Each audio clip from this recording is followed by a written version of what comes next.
Hey everybody, welcome back to the channel. I know that it's been a really long time since I've uploaded something, but I'm so excited to bring today's content because this video is actually something that I have been planning for over a year now, and that I've had a lot of the notes for, but just not the time and the resources to actually put together. And so I'm really excited to make this video. Actually, last year, this video would have been more appropriately timed, but as you'll see, it's still very appropriate for today. And especially where we are in the time that we're in.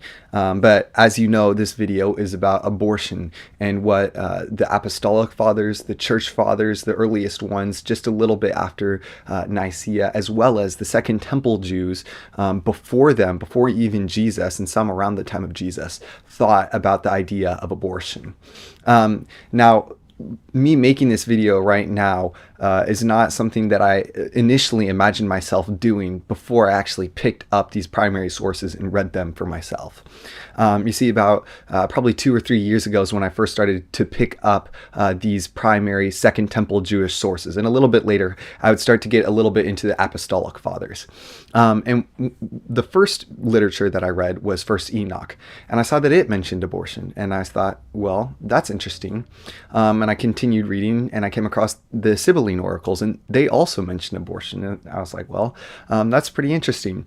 And then even before I got into Fourth Esdras, I saw that Fourth Esdras was also not mentioning abortion, but that in the introduction, it was talking about the significance of it mentioning when life began, and how that is all significant to the whole abortion debate. And so what I wanted to do is I wanted to make this stuff known because I never even knew that this was something that was even going on in the first century or even second century BC world, and that this was something that even believers of Yahweh even cared to discuss. But it was. Now, it wasn't their primary focus, but when they did discuss morality and ethics, it definitely came in there, and they definitely did mention it. Again, it's not their primary focus, and that's why there's a ton of Second Temple Jewish literature that does not mention it, and there's quite a few Apostolic Fathers that don't mention it, and when they do mention it, it's only a couple times in their vast amount of writings. However, the sources that we do have on these that do mention abortion, all of these are very major, important, and crucial. Also, just been very revered, regarded resources throughout church history by prominent theologians and sages. And so I really wanted to bring that perspective to this debate. However, before we got into what the Apostolic and Church Fathers and the Second Temple Jewish sages had to say about abortion, I first wanted to lay out a couple of questions for us to think about.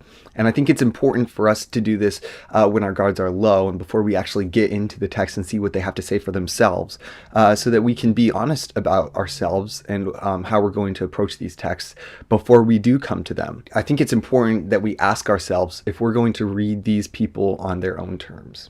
Are we going to see what they have to say for themselves, or are we going to try and shove our own interpretation based on what we want for them to say and our ethical presuppositions onto the text? Are we going to let these people and their own beliefs shape how we approach the issue, or will we wait until we see whether or not we agree with them and then come to our own opinions that we already have, and then see how we can twist the text to agree and line up with what we already had believed before we came to it? Will we humble ourselves to take an honest look at what they plainly said? Because as we're about to see, they did plainly mention abortion.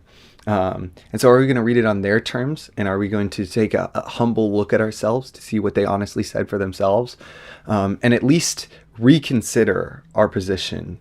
Or are we going to gnash our teeth at them and move on? Are we going to have what John Wesley calls the Catholic spirit? That is the idea of being universalist, not in the theological opinion that everyone goes to heaven, but the understanding that we'll see how other people around the world look at this issue, this topic, and be willing to hear it on their own terms.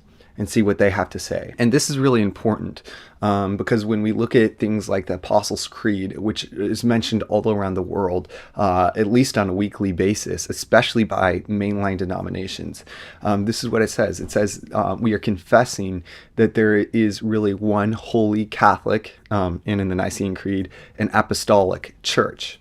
And so what we're talking about is a worldwide church.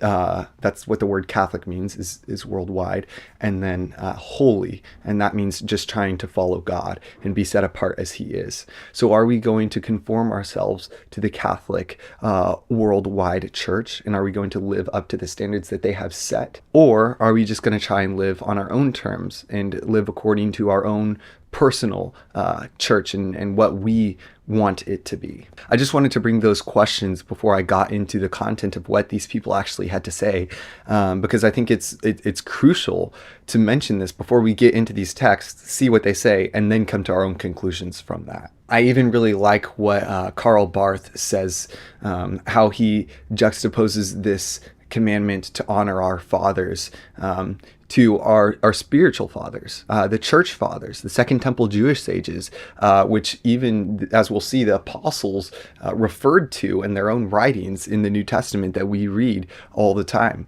Are we going to honor our fathers? Or are we going to be stubborn and rebellious, as we see in for those people who don't follow their parents? That's what they are. They're stubborn and rebellious. The sources that I will cite in this video, they're not the only ones that I came across while I was studying, but they are all of the quotes up until just after Nicaea that I could find on the issue and that I could cite their specific placement in texts for. And so there were quite a few that I came across that I couldn't find the specific citation. I spent quite a bit of time looking for it. And if I had bought the books for them, then sure, I most likely would have been able to, but I didn't. What I wanted to do here is when I found a source, I wanted that source to be accessible to everyone so that y'all can even look for yourselves and see the research that I've done, because I've cited the sources where they are specifically, and so you can just quickly go there and look and see for yourself if what I'm saying is really true or not, because I want that to be something that you can do to double check me. So this is the criteria that I had for the sources that I came across that mention abortion. It had to be just up until after Nicaea, because if I went past that, there would just be way too many sources, as well as Jewish sources revered in the early church. Which means that I did not mention any of the rabbinic sources like the Talmud, Midrash, any of that. That doesn't really come in line with the Christian tradition, because for the most part, those were preserved by the Pharisees at the destruction of the Second Temple, whereas what the church fathers held on to, at least in the early stages of Christianity, would have been more Essenic writings, some Pharisaic, disputably, like First Enoch, as we're going to see, Sibylline oracles, Fourth Esdras. These are all like very important to the church fathers. In fact, they were specifically held on to by them, and without them, they wouldn't have survived. And so those are the sources, as you can see, obviously, because it pertains specifically to the Christian faith. They had to be by pretty prominent Orthodox Christians. You know, I didn't cite from any heretics. Anyone that, according to ecumenical councils, would have been deemed as an actual verifiable Orthodox Christian who could recite the Nicene, the Orthodox, the Chalcedonian Creed without like any like stuttering. Those are the people that I cited. Finally, the final criteria for the sources that I used was I wanted it to be a source that I could provide a link for anyone else to go ahead and look and see if that source was what it was for themselves. And so you'll see that in the description of this video, there is links to websites where you can find all of the different sources that I'm citing. Again, First Enoch, the Didache, Epistle of Barnabas, all of this. As I said, I began studying the Second Temple Jewish sources and the Apostolic Fathers. And then as I was looking through one book that I had already read, which I'll mention at the end of this, I found that there were more sources, but that weren't specifically cited. So I went to go look for the actual citations for those sources, and in doing that, I just came across more and more and more. However, I haven't read all of the church fathers. I've only read the Apostolic Fathers. As for Second Temple Judaism, I've read everything that's been revered by the fathers, minus Josephus, which I went to go and see for myself if he had anything to say about abortion, because that is the one that I haven't come to yet. So if you have read any of these, like I said, Orthodox church fathers, just up until after the time of Nicaea, or even after, even like reformers that have any opinions on abortion, for or against, again, I really want to see that. I want to see what they say. So if you could cite that, please feel free, add that in the comments, and I'd really like to see what they say about it. It should be noted, in light of the criteria, that the purpose of this is not to argue the issue of the legality or the science of abortion. It's only to argue its ethics through a Christian theological and philosophical point of view.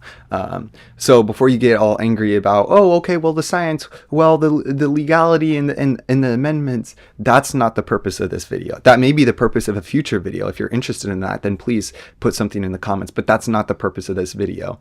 And so if you are looking for something like that, then this is not your video. But if you're looking for how Christians have thought about abortion, then this is exactly the video for you. The reason for me making this video and going to these primary sources without going to the Bible itself is because, in my opinion, the Bible, well, first of all, the Bible does not directly mention abortion.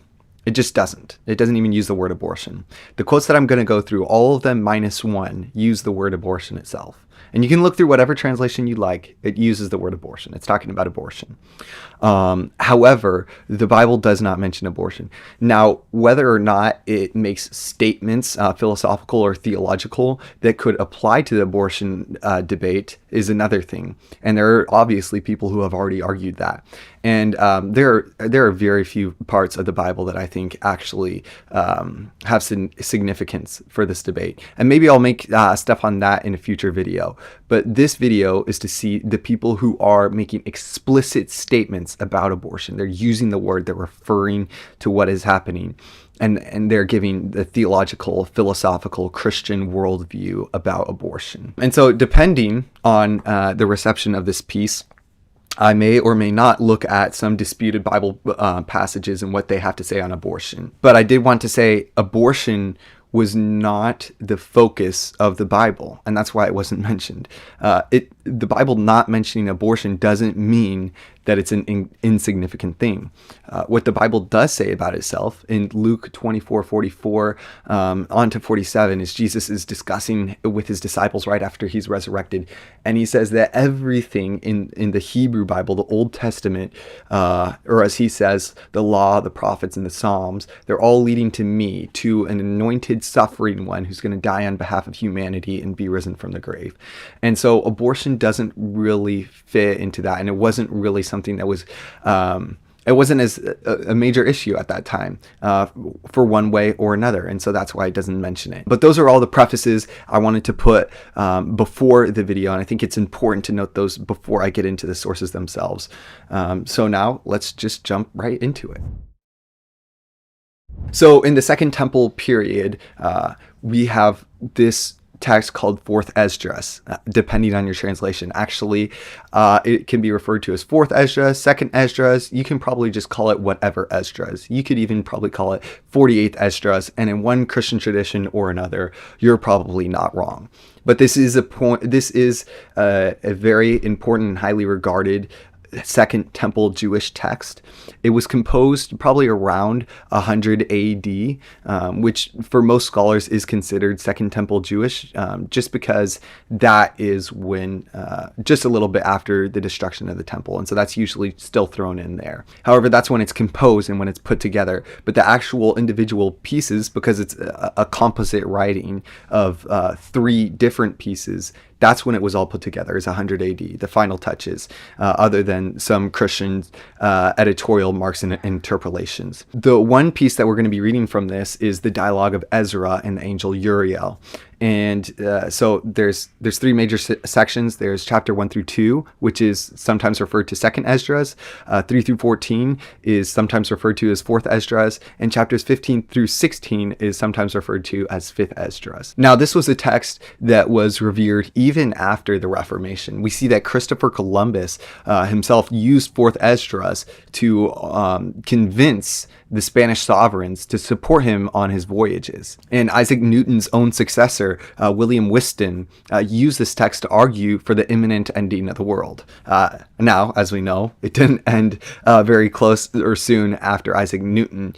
However, that's not the debate of this video. That's not what this video is on. The point of this is that this was an important text. It was even translated in the Latin Vulgate. And so this is what this text says. Again, this is the only text that I'm going to cite in this video that does not directly mention abortion. But this is what it says. It says, I answered the Lord.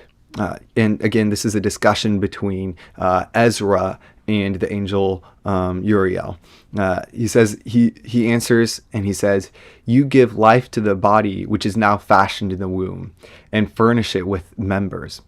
What you have created is preserved in fire and water, and for 9 months the womb that you have fashioned bears your creation, which has been created in it. As you see there, Ezra clearly believes that life begins in the womb. He says that he gives life to the body and he preserves it for 9 months. So if he's preserving it for 9 months, that means that it begins at the beginning of the 9 months. That means that in the mind of this Second Temple Jewish sage, life began at conception. There's really no debating there on that text. However, that text doesn't mention abortion, so let's jump in and look at some of the other texts that do mention it. Another very popular Second Temple Jewish text. You've most likely heard it as Enoch. Well, there's actually 3 Second Temple Jewish texts that are major that go by the name of Enoch. And so this one is referred to as Ethiopic Enoch, or First Enoch. And that's because it's the most popular by far. This is the one that the church fathers really held on to. In fact, in Tertulian's on the Appeal of Women, on Irenaeus of Lyons against the heresies, and even in the book of Jude, it refers to Enoch. Now, some people may say like, oh, okay, Jude was just referring to the oral tradition. It doesn't matter at what point in the process this text was. The fact of the matter is, whether it was just orally repeated at that time, he mentions word for word what is written down in this text. So that oral tradition, even if he was recognizing the oral tradition, was written down word for word in this text as well. And so he is making an explicit reference to this text in one way or another, in one part of the process or another. Now, this is also a composite writing, which means it's 5 different sources that's all put into one. Kind of sort of similar to the Psalms, except each individual psalm was individually written. But for the example of the Psalms, you have 5 different books. And in that way, Ethiopic Enoch, it also has 5 different books with some little mini sections in between the two. Of course, interpolations and editorial remarks by Christians, and even before that by some Jews. One of the 5 books that we're going to first look at, we're going to look at 2, because 2 of the 5 books that are composed and put together into this first Enoch both mention abortion. And the first one that we're going to look at is the book of the Similitudes. And the book of the Similitudes is actually the one of these 5 books that is not found in the Dead Sea Scrolls. So all the other Enochic or Ethiopic Enochic books are found in the Dead Sea Scrolls. It's called Ethiopic Enoch, by the way, not because it was originally Ethiopic, but because that is the tradition in which it has survived by. Because in the Ethiopic Tewahedo Orthodox Church, that is the church that reveres it and still holds it as canonical. And so now, today, we only have it in the Ethiopic liturgical language. And so that's why that's one of the names for it. But we do have it in its original language in the Dead Sea Scrolls. This is one of the only 5 books that isn't in the Dead Sea Scrolls. But in whole, we have the composite. We have the other 4 pieces in the Dead Sea Scrolls. And so this is what the first of those 5 books has to say about abortion. On that day, Michael addressed himself to Raphael, saying, "The power of the Spirit grabs me and causes me to go up on account of the severity of the punishment concerning the knowledge of the secrets. Who is able to endure the severity of the judgment which has been executed and before which one melts away? Now, what's happening here is the sons of God have come down to be with the sons of men, as we see in Genesis 6:1, and this text is actually retelling that story in much more depth. And here these sons of God, which are watchers or divine beings, fallen angels, so as to say, have come down, and they're not just sleeping with women; they're sharing secrets. These secrets are shown as being given by fallen watchers, angelic beings, to humanity. That's not a good portrayal. And so Michael is addressing the other angel, Raphael, here. And it goes on and it says, "After this judgment, they shall frighten them and make them cream, because they have shown them the knowledge of the secret things to those who dwell on the earth." Again, that's the fallen watchers. "Now behold, I am naming the names of the angels who revealed the secrets to the humans against God's will." Again, not a good thing. "The fifth is named Casadiah. It is he who revealed to the children of the people the various flagellations of all evil, the flagellation of the souls and the demons, the smashing of the embryo in the womb so that it may be crushed, the flagellations of the soul." Here it's talking about straight up the embryo itself. It's not even talking about a fetus, which is a more developed embryo, but the embryo. It's talking about an earlier destruction and abortion, and that's shown as demonic.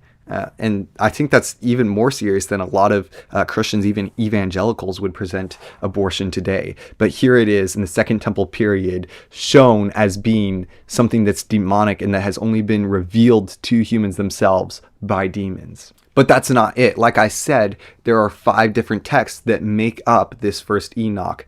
And another one of those texts is called the Epistle of Enoch. And again, this is because it's not that book of Similitudes that isn't found in the Dead Sea Scrolls. This is one of them that is. Now, the Epistle of Enoch was actually originally written sometime in the 2nd century BC. It's another of the 5 books that make up first Enoch, as I just said. And this is what it says. It says, "Woe unto you who cause wickedness. They shall be trampled upon the earth. In those days, they," that is the women, "shall become pregnant, but they," the sinners, "shall come out and abort their infants and cast them out from their midst. They shall also abandon their other children, casting their infants out while they are still suckling. They shall neither return to them, their babes, nor have compassion upon their beloved ones." So this is talking about a day of great distress. It seems to be the day of the Lord. And what's happening, it's not presented as anything good, but here you have women who are becoming pregnant, and they're casting out their own infants and aborting them. Again, you have abortion shown as something that's compared, it's compared with casting out infants. Those two are happening together. It's not a very pretty picture of the ancient reality of abortion. Philo of Alexandria, another very, very important Second Temple Jew. Now, Philo of Alexandria lived 20 BC to 50 AD. So he was actually living quite a bit of the time while Jesus was here on the earth. But he lived over in Alexandria in the Greek Jewish part of the world. But he was a very influential 1st century philosopher and theologian. In fact, his commentary on the book of Genesis, which is what we're going to be reading from, is the first full commentary on the full book of Genesis that we have, and on the Torah. He's the most influential Hellenistic Jew. Today, if anybody wants to study a Hellenistic Jew, that is besides Paul and the apostles, you go to Philo and you read him. You know, even John's concept of the Logos, the word that he says in John 1, is, if it's not based on Philo, at least connected to his community and the origin of Hellenistic Judaism. And Hebrews' concept of heaven and the archetypes of earthly things being in heaven, all of that also comes from where Philo is writing from. So whether or not Philo was the origin of these things, he's writing down these same things. And so whether or not it's the New Testament writers and Philo both getting from the same source and writing about that or based on that, or whether it's Philo writing in the New Testament authors, which I think this is a little less likely, and the New Testament writers basing their works off of Philo, either way, they're still writing about this same source. And this source has this opinion about abortion, as we see in Philo's writing. And here this is his treatise, his commentary on Abraham and his life. Specifically, in this section, he's talking about Sodom and its destruction, or actually its wickedness. He says, as men, being unable to bear discreetly a satiety of these things, get resistive like cattle, and become stiff-necked, and discard the laws of nature, pursuing a great and intemperate indulgence of gluttony and drinking and unlawful connections. For not only did they go mad after women and defile the marriage bed of others, but also those who were men lusted after one another, doing unseemly things, and not regarding or respecting their common nature. And though eager for children, they were convicted by having an abortive offspring. But the conviction produced no advantage, since they were overcome by violent desire. And so, by degree, the men themselves became accustomed to be treated like women, and in this way engendered among themselves the disease of females, an intolerable evil. Here we have Philo himself presenting the sin of Sodom, one of them being abortion itself. Not a very flattering light for abortion to be presented in. Philo himself definitely does not have a high view of any of the things that he just listed as being sins of Sodom. Now, if you've heard of Philo, you have almost definitely heard of the man Flavius Josephus, or just plain Josephus. He is a first century historian who probably lived just after Jesus. He lived 37 to 100 AD. And he's a prominent first century Roman Jewish theologian and historian, mostly historian. He's held in high regard by the church fathers, consistently quoted by and referred to by the Nicene historian Eusebius.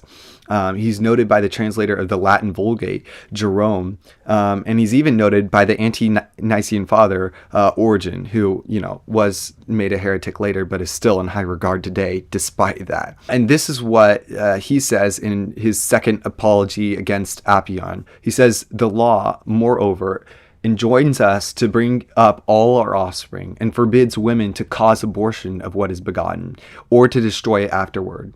And if any woman appears to have so done, she will be a murderer of her child, by destroying a living creature and diminishing humankind. If anyone therefore proceeds to such fornication or murder, he cannot be clean. So here in his apology, he's actually explaining Judaism and the ethical ways to Appian. And what he says here is he's straight up saying that abortion, he compares it to killing the child right after its birth, which most people today would agree is wrong. But even if they don't, he himself is calling it murder. And he says that nobody that does this can be clean. It's a pretty clear and consistent view of abortion that we have in the Second Temple Jewish period. It's not flattering. It's even more harsh than most people would present abortion today. So as we just saw, all the sages in the Second Temple Jewish community that wrote the sources that would be highly regarded by the early coming church, the writers of pseudepigrapha, Philo and Josephus, the go-to Hellenistic theological philosophers and historians of the first century, agreed that abortion was not just not Jewish. They even went so far as to say that it was wrong. They put it on comparison with killing children that had just been born. They compared it to the sin of Sodom, and even idealized it as coming down from fallen angelic beings. I wanted to look at the Apostolic Age and see, do the apostolic seceders have the same opinion of abortion? First, I wanted to look at the document known as the Epistle of Barnabas. Now, the Epistle of Barnabas was most likely written between 90 and 100 AD. It may have been written by Barnabas himself, but as we can see through the dating of this epistle, it probably wasn't. Despite that fact, it was almost included in the New Testament canon. You'll see this as like within the sources that were just not included, the Epistle of Barnabas is right there. And this is what it says. It says, "You shall love your neighbor more than your own life. You shall not murder a child by abortion. And again, you shall not kill the just born one. Here, it compares abortion not just with killing someone who's just born, like we saw in the Second Temple Jewish texts, but it even compares it to the Lord's command to love your neighbor as yourself. He shows that abortion is failing to live up to this command. It's, in his words, it's like killing the just born one. And he says that it's failing to live up to Jesus' command to love your neighbor as yourself. The next text that I wanted to look at that discusses abortion from the first century is the Didache.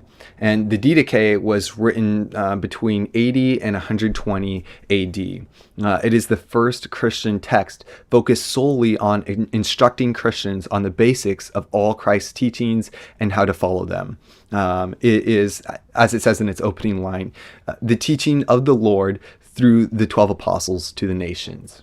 A very important text, almost included it in the New Testament canon, even closer to that than the Epistle of Barnabas, I would argue. Now, if the Apostles' Creed, which churches all around the world today recite on a weekly basis, if the Apostles' Creed is the defining creed of the early church, this is their handbook on how to live the Christian life. It's not very long, it's about 10 pages. However, despite that, it does mention abortion. It says the second commandment of the teaching is this: do not murder.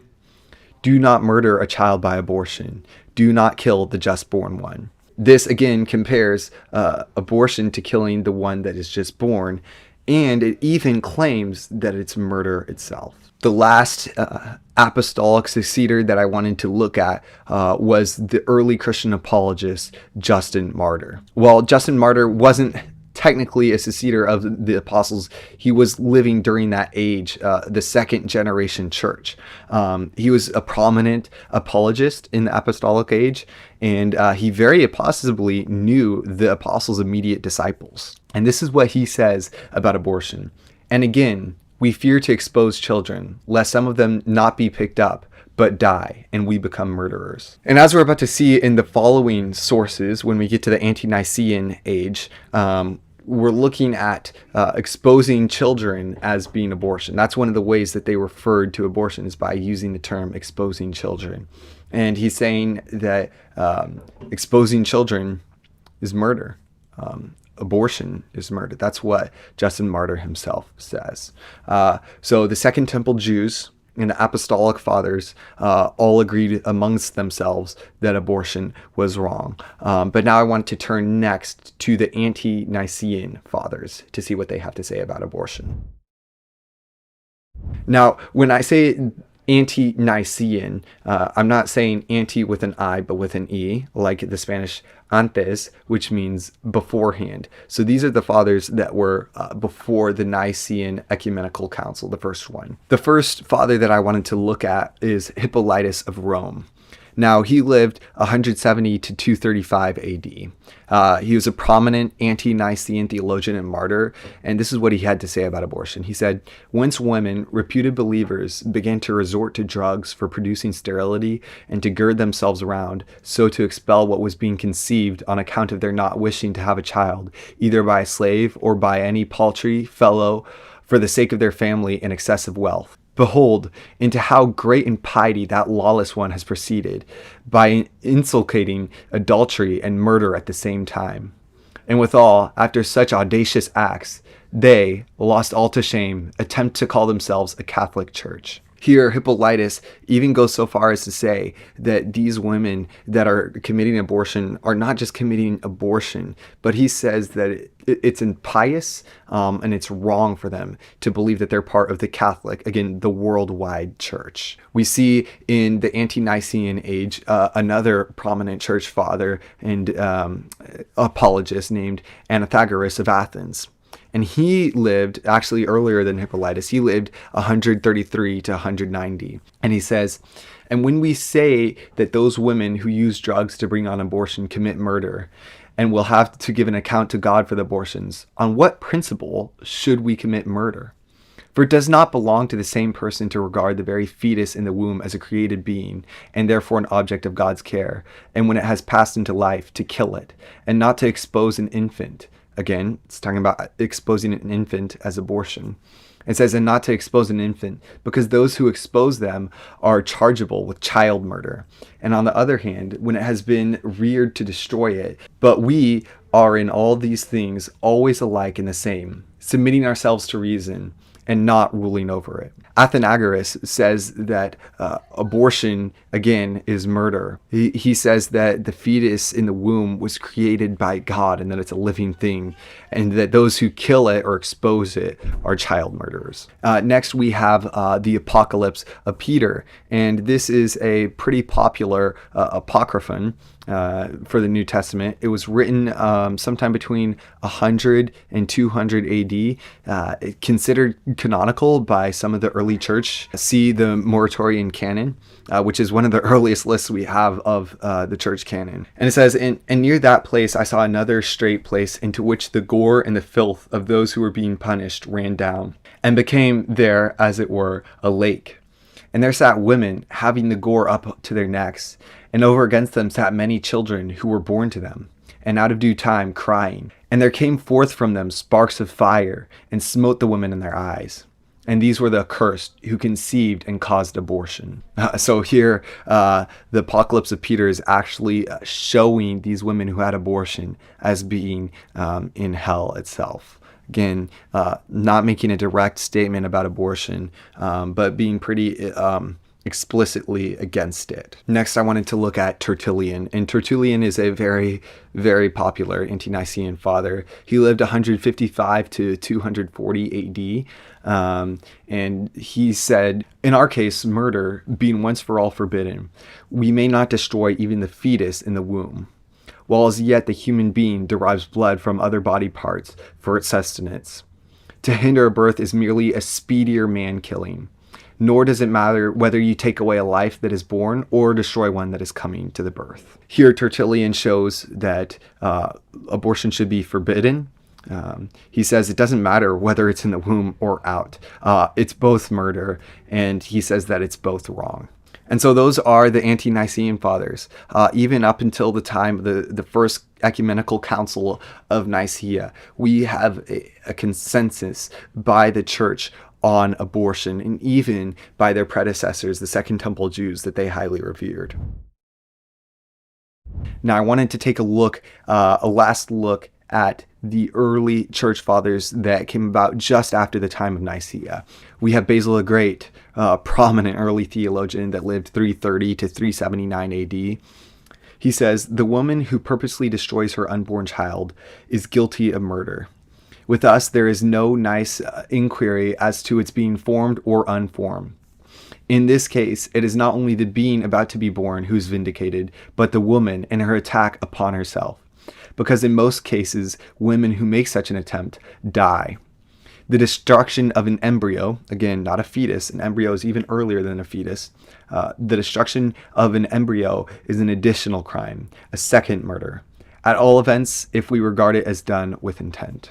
Again, some will say, oh, what's the difference between a miscarriage and abortion? He makes a clear distinction between if you're doing it with intent and you are killing, even as early as an embryo, a neonate, or rather a prenate, some unborn child, then you are causing murder in his eyes. And he says it doesn't matter what level of formation it has. It's just straight up wrong. One of the most influential and, subjectively speaking, greatest preachers of all time, John Chrysostom, talks about this. He lived 349 to 407, and he says, "Why then bring disgrace upon all these? Why sow where the ground makes its case to destroy the fruit? Where there are many efforts at abortion, where there is murder before the birth. For even the harlot thou dost not let continue a mere harlot, but makes her a murderess also. You see how drunkenness leads to whoredom, whoredom to adultery, adultery to murder, or rather a something even worse than murder. For I have no name to give to it, since it does not take off the thing born, but prevents it being born. Why then do you abuse the gift of God and fight with his laws and follow after what it's cursed as if a blessing, and make the chamber of procreation a chamber for murder, and the arm of a woman that was given for childbearing into slaughter?" Explicitly against abortion, calls it murder, and even says that this is just going one step further in sexual sin, whereas harlotry and adultery is one thing. To go ahead and murder that child is even worse. You're just digging the hole even deeper. If you haven't heard anyone else, I would be surprised, even if you haven't heard of Augustine of Hippo, very prominent theologian. Every single Christian ever just wants to get their hands on him and say that he backs up their opinions. Whether or not he does, that's not the topic of today's video. But he lives 354 to 430 AD, a very prominent early theologian and rhetorician. He also says something about abortion. He says, it is, however, one thing for married persons to have intercourse only for the wish to beget children, which is not sinful. It is another thing for them to desire carnal pleasure in cohabitation, but with the spouse only, which involves venial sin. Having also proceeded so far, they are betrayed into exposing their children, which are born against their will. They hate to nourish and retain those whom they are afraid they would beget. This infliction of cruelty on their offspring, so reluctantly begotten, unmasks the sin which they had practiced in darkness, and drags it clearly into the light of day. The open cruelty reproves the concealed sin. Sometimes, indeed, this lustful cruelty, or, if you please, cruel lust, resorts to such extravagant methods as to use poisonous drugs to secure barrenness. Or else, if unsuccessful in this, to destroy the conceived seed by some means previous to birth, preferring that its offspring should rather perish than receive vitality. Or, if it was advancing to life within the womb, should be slain before it was born. Augustine, just like John Chrysostom, is saying that abortion is just taking adultery to the next step, and he obviously does not cast any favorable light on it.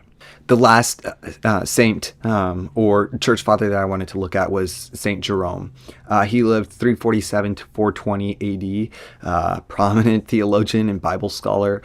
In fact, he is the head translator of the Latin Vulgate, which is the standard Bible up until the Reformation. And this is what he says about abortion. You may see many women widows before wedded also try to conceal their miserable fall by a lying garb.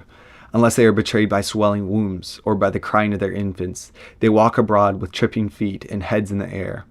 Some go so far as to take potions, and they may ensure barrenness, and thus murder human beings almost before their conception. Some, when they find themselves with child through their sin, use drugs to procure abortion. And when, as often as it happens, they die with their children, they enter the lower world laden with the guilt not only of adultery against Christ, but also of suicide and child murder. So here he's saying that these women, they're going into the lower world, into the underworld, into hell itself, because of this abortion. And it only adds on to adultery. So there it is. We looked at the Second Temple Jews, the Apostolic, Ante-Nicene, and even the most prominent theologians that just came after Nicaea. There are loads more of quotes on abortion by Christians all throughout time. But the point is, up until recently in America, abortion has not been disputed by Christians. The Catholic Church, again, the worldwide church, has had a consensus on what Christians should think about abortion, and it's nothing beautiful. Even before the coming of Christ, those that the apostles themselves and their successors thought as reliable Second Temple Jewish texts show it as being demonic. They show it as being a sin that could be compared to sodomy. And even coming out of the Council of Nicaea, these fathers are not any less serious in their rebuking of abortion. Now, as I noted earlier in this video, I did choose texts specifically that I could cite the sources for. And what you'll see in the link to this video are the sources where you can go and you can find these pseudepigrapha, historians, philosophers, and theologians. If not, at www.earlyjewishwritings.com, you should be able to find the rest at www.earlychristianwritings.com/churchfathers.html. Now, these aren't going to be the most pretty organized sites you've ever seen, that's for sure. But they're the free resources, and that's where you can get them. And if you have these texts yourself in whatever translation, whether it be the same or different, you can go ahead and see the same thing.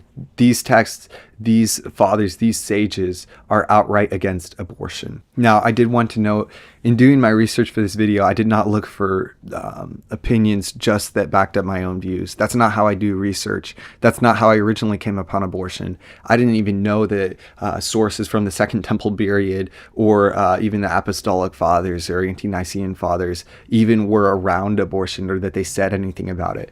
But when I did come upon it and looked at it a little bit more, all I saw was more and more quotes that all were anti-abortion. And even the ones that I found but couldn't find sources for, those all had the same exact ideas. But I didn't want to bring them up because you can't double check them, but you can double check these.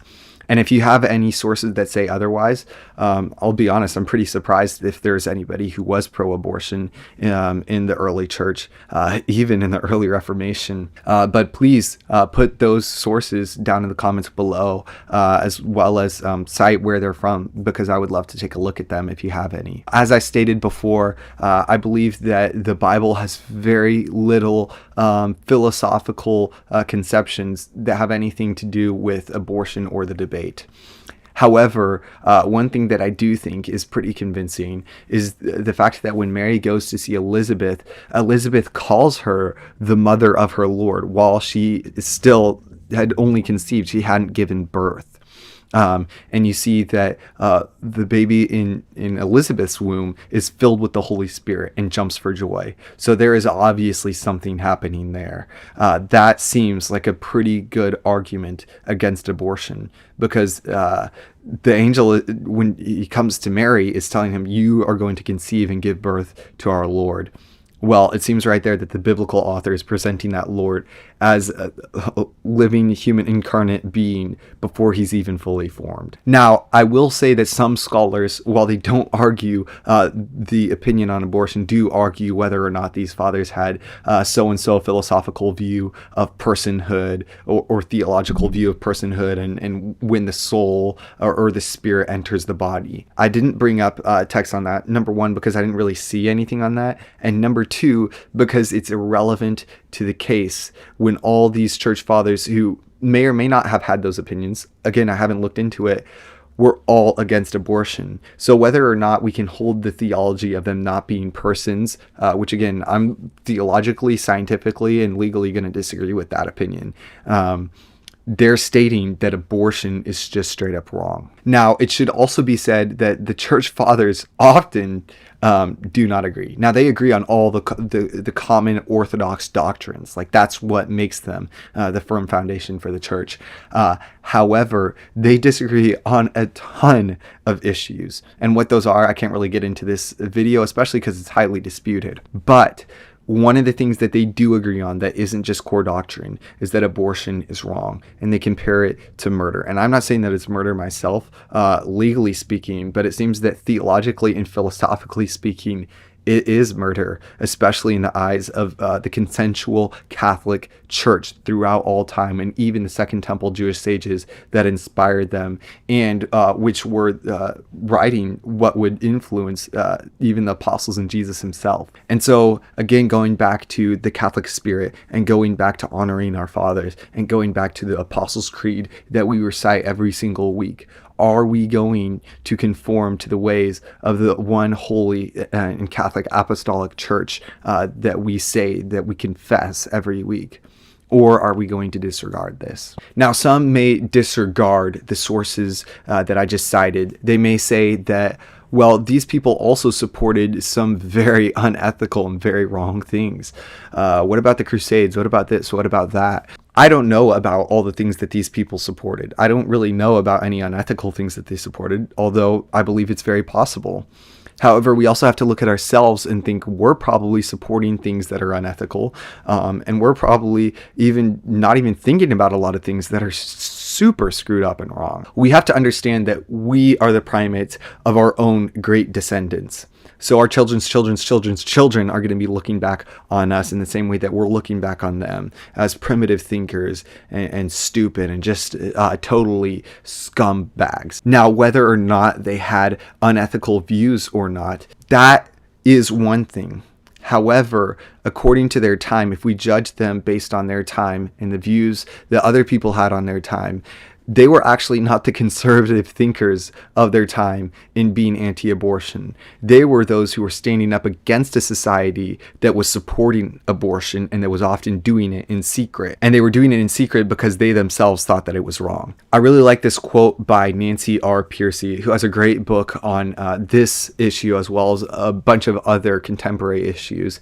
It's called Love Thy Body, and I would really recommend it to anybody. It takes this on from a Christian philosophical point of view, especially within the whole dualism thing. And this is what it says. It says, the historical record of Christianity is impressive for its uniform opposition to abortion. The early Christians were not being conservative in the sense of following the lead of their culture. Instead, they were being radical, even countercultural. These church fathers, these Second Temple Jews, were believing what they were believing based on their religious heritage and their faithful following of Yahweh, and not based on the Roman and Greek culture that was surrounding them, or for the church fathers that they were even coming out of oftentimes. The last thing I wanted to say is, if you have had an abortion or you know somebody who has, this video is not to judge them. This video is to look at the issue from a theological and philosophical point of view and see whether or not it's wrong. The church has been called by its own leaders from the beginning to live a perfect life. Jesus says that we should be perfect as he is perfect. Now, we know that we don't live up to that standard.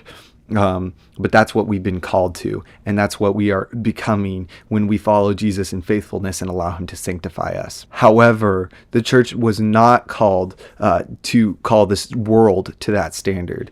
The church is not about calling the world to perfection when the world isn't even following Jesus. The point is in first getting the world to follow Jesus by sharing the gospel and showing his love to them, and then holding them accountable, not in a harsh or condemning way, because we know that there's no condemnation in Christ, but actually pushing them forward and encouraging them to follow Jesus in the way that Jesus would have them follow him. Now, we do know that anyone who has placed their faith in Jesus and has had an abortion in the past is, as I said, not condemned, but they are made righteous by Jesus.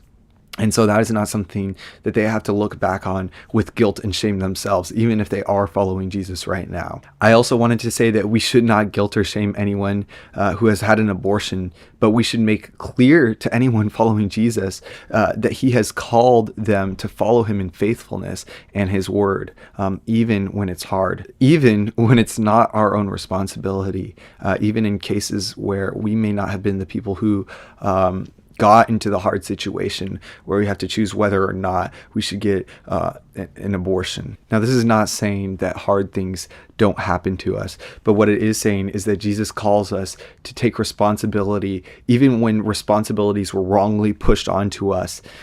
God calls us to do the right thing even when it's really hard. Jesus says when somebody asks us to go 1 mile, to run with them 2. He says that we should take the narrow path that is not taken by many. And so I don't say this as anything that's easy, especially as a man, never having the opportunity, and I don't use that in a good way, obviously, to be put in this extremely hard position. Those in the body of Christ who may not have planned their pregnancies should be looking out for those that do. In other words, even if you're a man or even if you're a woman and you've never been put in that position, we should still be taking care of those who are in that position, whether or not they are in the body of Christ. This is how the early church did it. They had all things in common. They laid everything at the feet of the apostles, and the apostles did what they could so that there was no need among any of them. James, the bishop of Jerusalem and the relative of Jesus, says that true and undefiled religion, which, by the way, assumes not only that Christianity is a religion, but that religion is even expected to be done right by the followers of Jesus. He says that true and undefiled religion is looking out for the orphan and the widow. It seems safe to assume that this includes those with unplanned pregnancies, immigrants, homeless people, and so on. So I challenge myself and all of us to live to this standard, to put ourselves under the authority of the church and submit ourselves to what the church has had a consensus on since even before Jesus is coming.